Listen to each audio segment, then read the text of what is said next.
இப்போ கோயம்புத்தூர் வந்தாலே கோயம்புத்தூர் ஈரோடுலாம் போனேன் இந்த கொங்குவோட ஸ்லாங் எடுக்க சொல்லுவாங்க. ஆமாம், பேச்சு ஒரு ஸ்டைலாக சொல்லுவாங்க. இப்போ உங்கள் வீட்டுக்கு வந்திருக்கேன், ஒரு தம்பி வந்திருக்கேன், எப்படி கூப்பிடுவீங்க?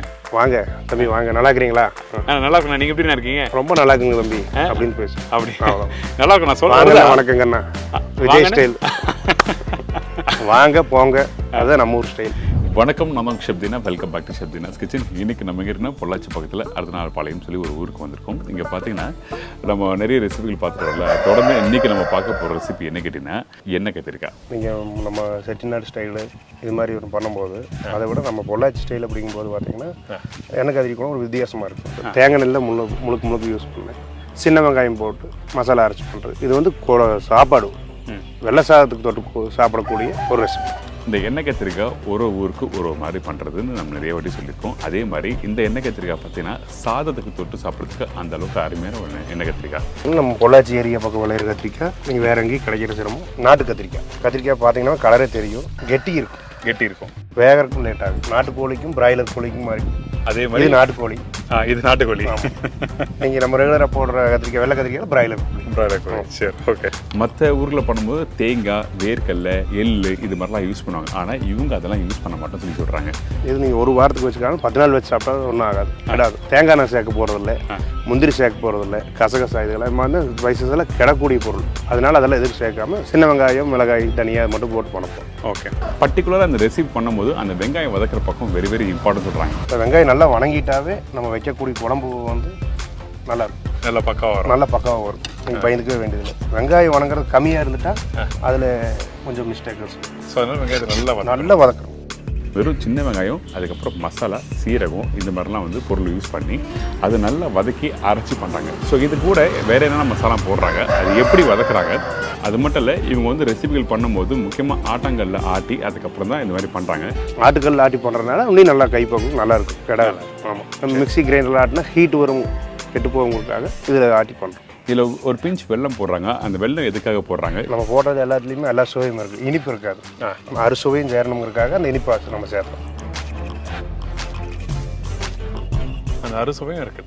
புளிப்பு, காரம், இனிப்பு, துவர்ப்பு எல்லாமே இருக்கு. எல்லாம் இருக்கு. Very good recipe. இந்த மாதிரி அருமையான ரெசிபி நம்ம சொல்லித்தர போகிறோம். யார்கிட்ட? திரு மணி. இவங்களை பற்றி உங்களுக்கு எல்லாருக்குமே தெரிஞ்சிருக்கும். ஸ்ரீ தர்மசாஸ்தம் சொல்லி கேட்டரிங் பண்ணிட்டு வராங்க. பொள்ளாச்சியில் இவங்களும் வந்து ஃபேமஸான ஆட்கள். ஸோ வாங்க அவங்கள போய் மீட் பண்ணிட்டு அதுக்கப்புறம் இந்த ரெசிபி பற்றி கேட்டு தெரிஞ்சுக்கலாம்.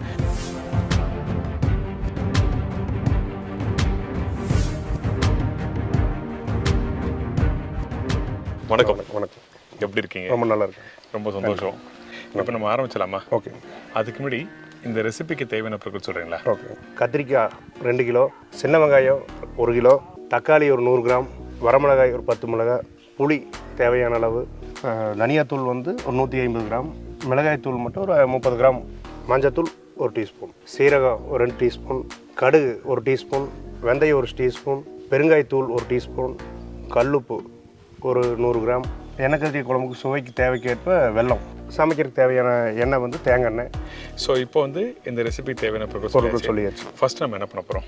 வெங்காயம் மிளகாய் வணக்கறதுக்கு உண்டான ஏற்பாடு பண்ணுவோம். சரி, மசாலாக்கு தேவையான ஐட்டங்களை போட்டு வதக்கி அரைச்சி ஆட்டாங்கல்ல அரைச்சி அதை ப்ரிப்பேர் பண்ணணும். சரி, ஆரம்பிச்சிடலாமா? ஆரம்பிச்சிடலாம். ஓகே. பர்டிகுலராக அரைக்கும் போது வந்து நம்ம என்ன மாதிரி மசாலா யூஸ் பண்ணுறோம்?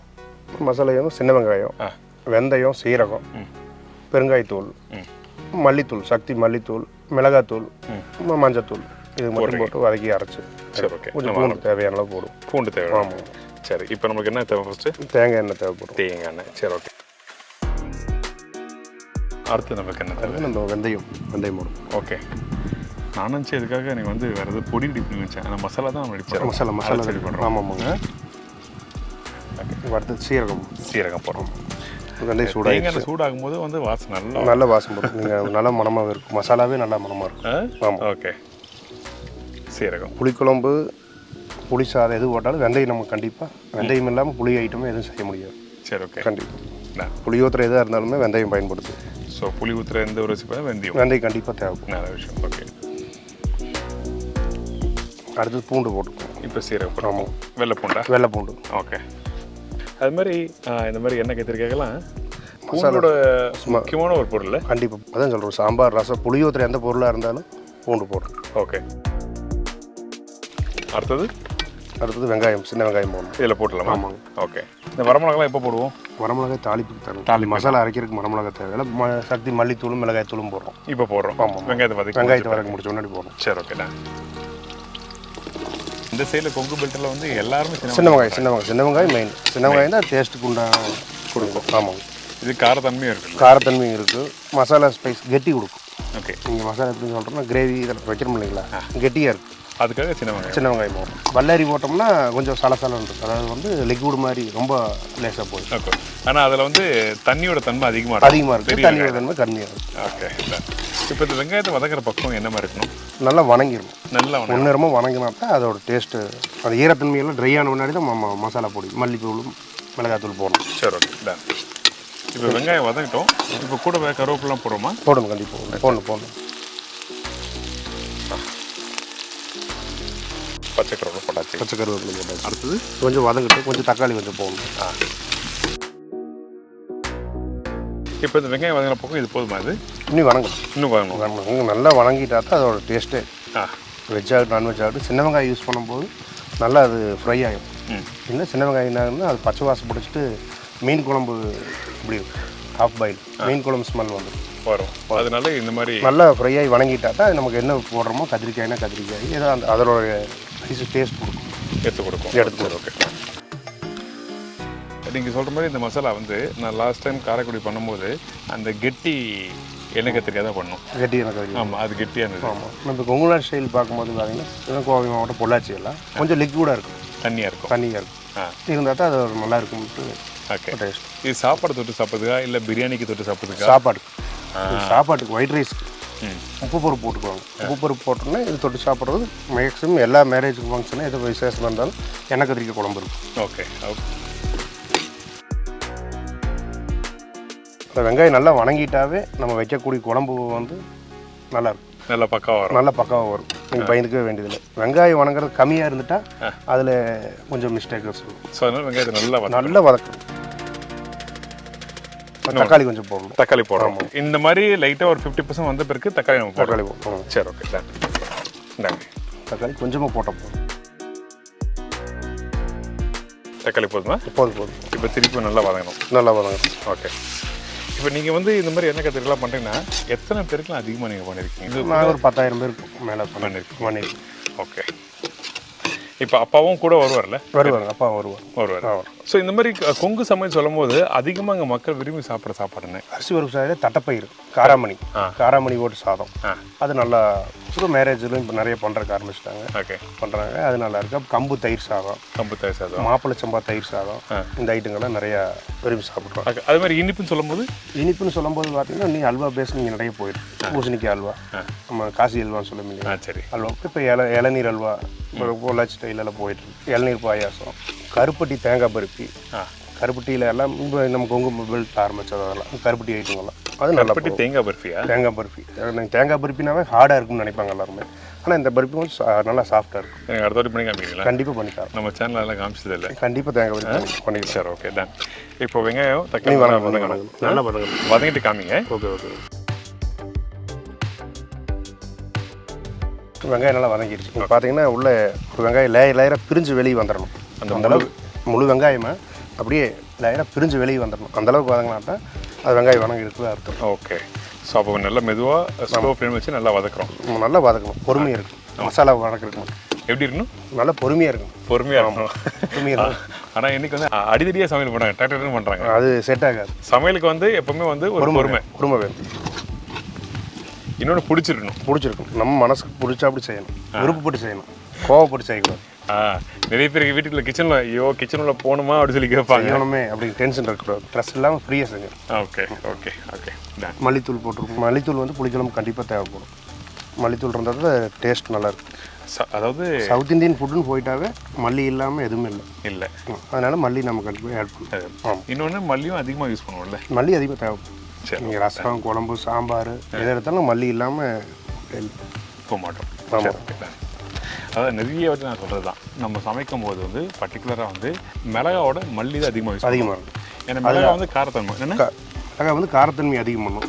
மல்லியிலிருந்து ஒரு 1/4 பங்கு மிளகாய் இருந்தால் போதும். தேவைக்கேற்ப காரமாக நல்லா எங்கள் பொள்ளாச்சி பெல்ட்டில் நிறைய சாப்பிடுவாங்க காரமாக. காரம் கம்மியாக வேணால் கொஞ்சம் மிளகு கம்மி பண்ணி. Okay okay.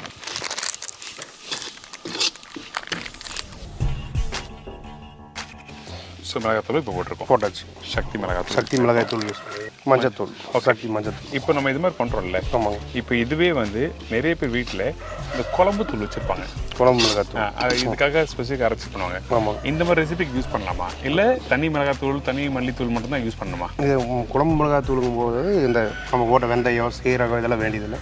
அதை மட்டும் போட்டு பண்ணாவே பண்ணலாம். அதாவது இருந்தாலும் இதோடைய பேஸுக்கு நம்ம ரெகுலராக பணம் இப்படி பண்ணி நம்ம பழகிடுச்சு. இப்படி தான் பண்ணணும். முறை இதுதான். அது அர்ஜென்ட்டு ஏதோ அவசரம் அப்படிங்கும்போது குழம்பு மிளகாத்தூள் போட்டு உடனே ப்ரிப்பேர் பண்ணி கொடுத்து புரிஞ்சுங்க. அதாவது குழம்பு தூளில் வந்து நீங்கள் வெந்தயம்லாம் போட்டிருப்பீங்க, ஆனால் நம்ம மசாலா அரைக்கிறதுக்கு வந்து ஃபஸ்ட்டு வெந்தயம்லாம் போட்டிருக்கோம். அந்த மாதிரி வரக்கூடாது விஷயம். ஆமாம். அங்கே யூஸ் பண்ணால் இங்கே யூஸ் பண்ணலாம். யூஸ் பண்ணலாம் விஷயம். ஓகே. அடுத்தது மஞ்சத்தூள். ஓகே. என்ன போடுவா? எவ்வளோ போடுறோம்? கொஞ்சம் ஒரு பிஞ்ச் போட்டால் போதும். கொஞ்சம் போதும். சேப்பு மஞ்சத்தூளும் போட்டாச்சு. நீ அவ்வளோ மசாலா அரைக்கலாம். அவ்வளோதான். ரெடி. இதுதான் மசாலா. இதுதான் மசாலா. எண்ணெய் கத்திரிக்காய்க்கு மசாலா வந்து வெங்காயம், மல்லித்தூள், தனியாத்தூள், அதுக்கு முன்னாடி வந்து சீரகம், வெந்தயம் எல்லாம் போட்டுருக்கோம். எல்லாம் போட்டிருக்கோம். சரி, அது மசாலா காமிங்களேன். மல்லித்தூள், மிளகாத்தூள் எல்லாம் வந்து வெங்காயத்து கூட நல்லா மசாலா கலந்து வரணும். ஓகே. அதுதான் மசாலா. ஆட்டங்கள் ஆட்டி பண்ணும்போது பார்த்தீங்கன்னா அது முழு சுவை அப்படியே கிடைக்கும். சுவை அப்புறம் வந்து அது குளிர்ச்சியாகவும் இருக்கும், நல்லாவும் இருக்கும். கெட்டும் போக நீங்கள் ரெண்டு இந்த முதல்ல ஒரு வாரத்துக்கு மேலே வச்சுருந்தாலும் தாங்க இடம் இருக்கு. நம்ம தேங்காய் யூஸ் பண்ணலை, அதனால் ஒரு வாரத்துக்கு மேலே வச்சு யூஸ் பண்ணலாம்.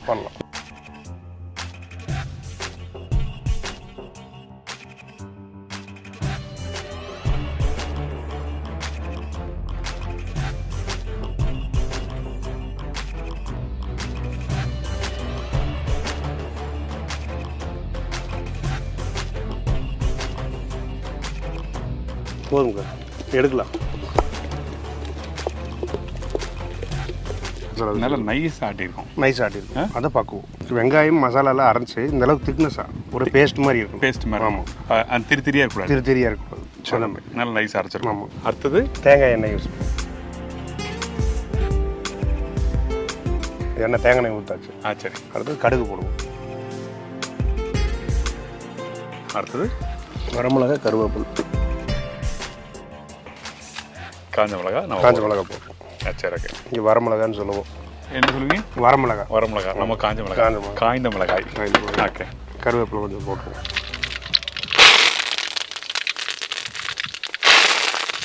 பூண்டு போட்டுருவோம் கொஞ்சம். சரி. ஓகே.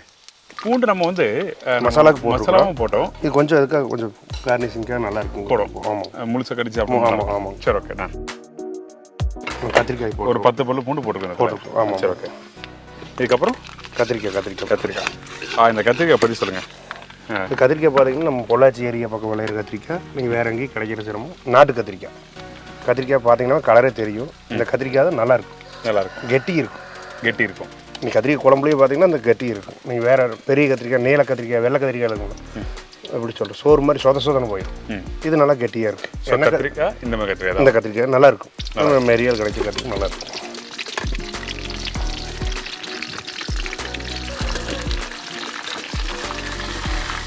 கத்திரிக்காயிலே அந்த பக்குவம் இருக்குது. ஆமாம். கத்திரிக்காய் இது நாட்டுக்காய். ஓகே. அந்த வெள்ளை கத்திரிக்காய் யூஸ் பண்ணாது, பச்சை கத்திரிக்காய் யூஸ் பண்ணாது. எங்களுக்கு செட் ஆகுறதில்ல. அது அந்த பொள்ளாச்சி ஏரியா அது கெட்டி இருக்காது. இப்போ போட்டு இது என்ன ஆகும் பாருங்க, வணங்குறதுக்கு லேட் ஆகும், வேகறதுக்கும் லேட் ஆகும். ஆனால் நல்லா இருக்கும். குழம்பு டேஸ்ட் வரும்.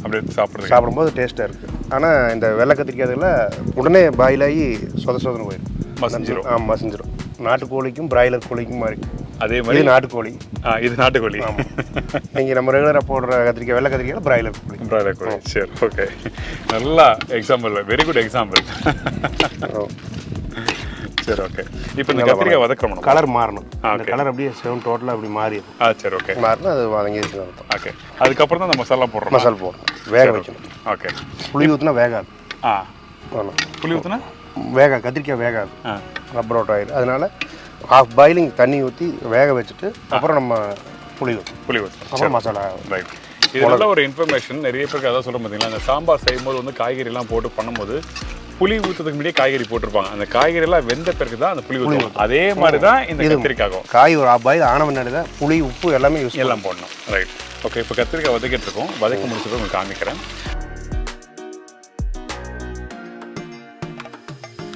கத்திரிக்காய் வதங்கிடுச்சு.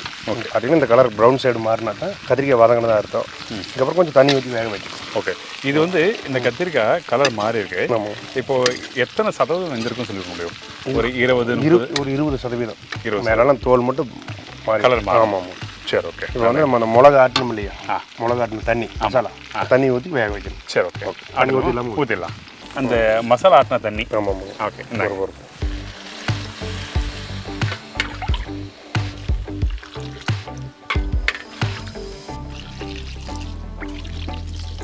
ஓகே, இப்போ தண்ணி போட்டாச்சு. இப்போ அந்த கத்திரிக்காய் வைக்கும்போது உப்பு போடணுமா? உப்பு வேண்டியதில்லை. ஒரு 10 நிமிஷம் ஆகட்டும். ஒரு 5 நிமிஷத்தில் அது கொஞ்சம் பாயில் ஆகணும். உப்பு போட்டுக்கலாம். என்ன காரணம் அரை வேக்காடு ஆன பிறகு வந்து உப்பு போடுறதுக்கு? உப்பு போட்டோம்னா அது வேக்காடுக்கு வந்து குயிக்க ஆகாது, லேட் ஆகும், அது டைட் ஆகிக்கும். அதுக்கு உப்பு புளியும் வந்து ஒரு பாயில் ஆன முன்னாடி போடணும். சரி, ஓகே, நல்லா இருக்கும். இப்போ கத்திரிக்காய் வதக்கியாச்சு 20%. அதுக்கப்புறம் அரைச்சி ரெடி பண்ணி வச்சுருக்கேன். அந்த மசாலா வந்து மசாலா தண்ணி ஊற்றிருக்கோம். இப்போ இந்த காய் வேகட்டும். அதுக்கப்புறம் நம்ம அடுத்த ஸ்டேஜ் பார்க்கலாம். கத்திரிக்காய் ஒரு பாயிலுக்கு மேலே ஆயிடுச்சு. சரி, ஓகே. நம்ம மிளகா போடலாம். அப்போ என்ன ஒரு 50 to 60% ஆயிடுச்சு. உடைச்சா உடையுது அந்த பக்கம். சரி, ஓகே. இப்போ இந்த ஸ்டேஜில் நம்ம சால்ட்டு போடணும். அப்போ தான் அந்த காய் வந்து ஆமாங்க கரெக்டாக இருக்கும். ஆமாங்க. இதுக்கப்புறம் புளி ஊற்றிடுவோம். புளியா மசாலா அப்புறமா மசாலா போடுறோம். இப்போ ஊற வச்சிருக்க அந்த புளியை கரைச்சி ஊற்றிட்டு உப்பு போடுறோம். அதுக்கப்புறம் புளி ஊற்றுறோம். ஆமாம், ஓகே.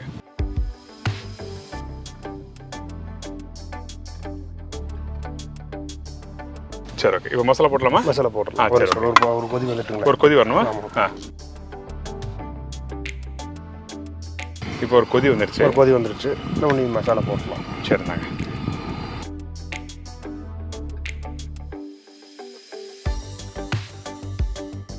இன்னும் பாயில் ஆகட்டும் நல்லா. ஓகே. இப்போ பச்சை வாசனை போகணும்.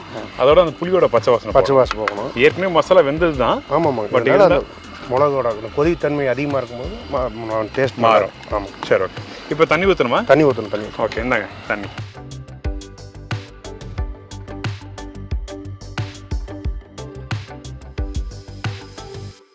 இப்போ எனக்கு வந்து இந்த கத்திரிக்காயெல்லாம் தண்ணிலாம் ஊற்றிருக்கீங்க. இந்த மசாலா நல்லா கொதிக்கணும். ஆமாங்க. இதுக்கப்புறம் நம்ம என்ன பண்ணுறோம்? பெருங்காய பொடி கொஞ்சம் போடணும். இப்போ போடணுமா கடைசியாக போடணும்? கடைசியாக போடலாம். கொதி வந்தபோது அது டைஜஷனுக்காகவும் இருக்கும், மனமும் நல்லா இருக்கும். நல்லா அதுக்காக. சரி, ஓகே. ஓகே, இப்போ கொதிக்கிட்டோம். நல்லா அதுக்கப்புறம் பெருங்காயம் போட்டு கம்மி பண்ணலாம்.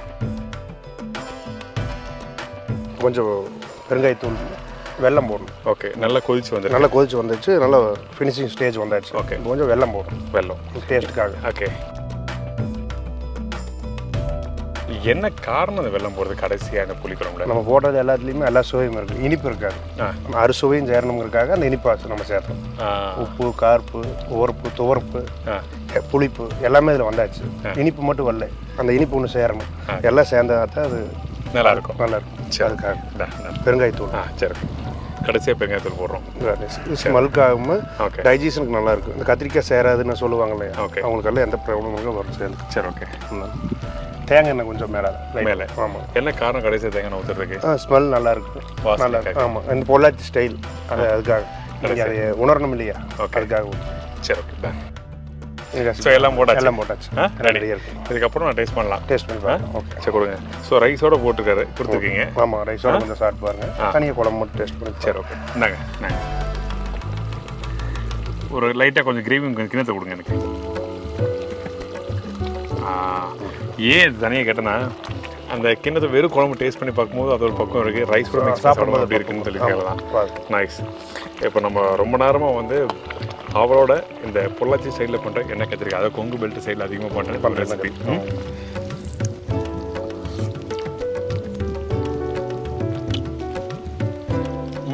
நல்லா இருக்கும். நீங்கள் சொல்லுவாங்க அந்த லைட்டாக ஒரு காரம், அந்த வெள்ளைத்தன்மை, புளிப்பு வந்து அதிகமாகலாம் இல்லை, ஒரு மைல்டாக, ரொம்ப ஒரு மைல்டாக இருக்குது. ரொம்ப நல்லாயிருக்கு சாத்தோட. இந்த கத்திரிக்காய் பாருங்களேன். அந்த கத்திரிக்காவை அவர் சொன்ன மாதிரி முழுசாக அப்படியே இருக்குது கத்திரிக்காய். ஆமாம், ஓகே. வந்து எண்ணெய் கத்திரிக்காய் எண்ணெயோட இருக்குது. Okay, right. அப்படி சாப்பிடலாமா? சாப்பிடலாம். சூடாக இருக்குது பார்த்து.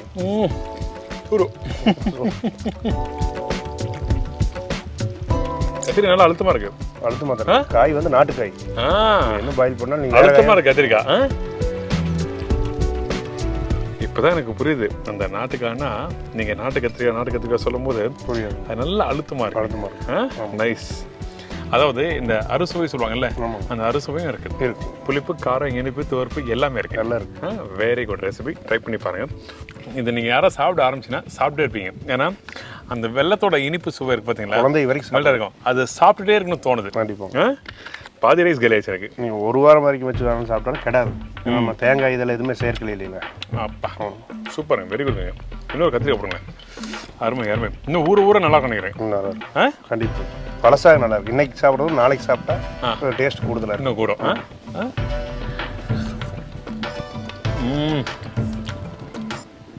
First class. Very good. Thank you so much. இன்னைக்கு கொங்கு ஸ்டைலில் பண்ணுற இந்த எண்ணெய் கத்திரிக்காய் குழம்பு அருமையாக சொல்லி கொடுத்துருக்கீங்க. நான் இதுக்காகவே கடவுளுக்கு நன்றி சொல்லணும். சிறப்பு. இந்த மாதிரி ட்ராவல் பண்ணும்போது நிறைய விஷயத்தை கற்றுக்கிறதுக்கு அவர் முக்கிய காரணம். கண்டிப்பாக. அதே டைமில் இந்த மாதிரி ரெசிபிகள் பண்ணுறதுக்கு எனக்கு கூட துணையாக இருக்கிறது வந்து சக்தி மசாலா. ஏன்னா அவங்கள தேடி கண்டுபிடிச்சி இந்த மாதிரி நல்ல ரெசிபி மக்கள்கிட்ட காமிக்கிறதுக்கு அவங்களோட ஒரு பெரிய பங்கு இந்த இடத்துல இருக்கு. அவங்களுக்கு ஒரு பெரிய நன்றி. Thank you so much. உங்கள் எல்லாருக்குமே ரைட்டுங்களா? சந்தோஷம். நீங்களும் ஆல்ரெடி அவங்களை பார்த்துருக்கீங்களா? நிறைய பார்த்துருக்கேன். எப்போ பார்த்துருக்கீங்க? நான் என்னோட வயசு ஒரு 15 வயசில் அவங்க சத்தியதுரை திருமண மண்டபத்தில் ஒரு ஃபங்க்ஷன் நடக்குது. தமிழ் உலக சைவ மாநாடுன்னு. எங்கள் தாத்தா கூட நாங்கள் போய்க்கிறப்ப அவங்கள பார்த்துருக்கோம். நீங்கள் என்ன பண்ணி போயிட்டு? சும்மா இப்போ சமையலுக்காக போயிருந்தேன். கூட தாத்தா கூட போயிருந்தேன். அவங்கள பார்த்து எல்லா ஆசீர்வாதமெல்லாம் வாங்கிட்டேன். அப்படி நல்லா இருக்கிறப்ப நல்லா இருக்கு. நல்ல விஷயம். நான் 16 வருஷமாக ஹோட்டல் லிஸ்ட்டில் வேலை செய்கிறேன். ஒரே பக்கம் 2 பக்கம் 3 பக்கம் தெரியும். ஆனால் இப்போ ஊர் ஃபுல்லாக ட்ராவல் பண்ணும்போது நிறைய பக்கம். கண்டிப்பாக. ஸோ உங்களோட பக்கத்தை எனக்கு கொடுத்ததுக்கு ரொம்ப பெரிய நன்றி. இந்த ரிவ்யூ நீங்கள் எங்களுக்கு வெளியே டெலிவரி பண்ணுறதுக்கு நீங்கள் எங்களுக்கு ரொம்ப நன்றி. மக்களுக்கு சொல்லுங்கள். மக்களுக்கு சரி, இதுக்கு நீங்கள் எங்களுக்கு ஆதரவு தெரிவிக்கணும். சேரோட மூலிமா நாங்கள் வெளியுலகத்துக்கு தெரிகிறோம். நீங்கள் தீனா சாருக்கு ரொம்ப நன்றி. உங்கள் நம்பர், ஃபோன் நம்பர், உங்களை காண்டாக்ட் பண்ண எப்படி காண்டாக்ட் பண்ணுறது? Pollachi Sri Dharmasastha catering service, M Manikandan, M Kannan. Phone number 9965154466 9688252646. எப்போ வேணால் எந்த ஃபங்க்ஷன் வேணாலும் காண்டாக்ட் பண்ணலாம். ஓகே, ரொம்ப நன்றி. அவங்களுக்கு கண்டிப்பாக கால் பண்ணி ஃபீட்பேக் கொடுங்க. அது வெரி இம்பார்ட்டன்ட். ஒரு நல்ல சமையலுக்கு வந்து நல்ல ஒரு அங்கீகாரம் வெரி முக்கியம். சரி, ரைட்டுங்களா? சந்தோஷம். தேங்க்யூ. இதே மாதிரி இன்னொரு நாள் இன்னொரு ஊரில் ஒரு புது ரெசிபி சந்திக்கிறேன். நன்றி, வணக்கம். See you, bye. Take care.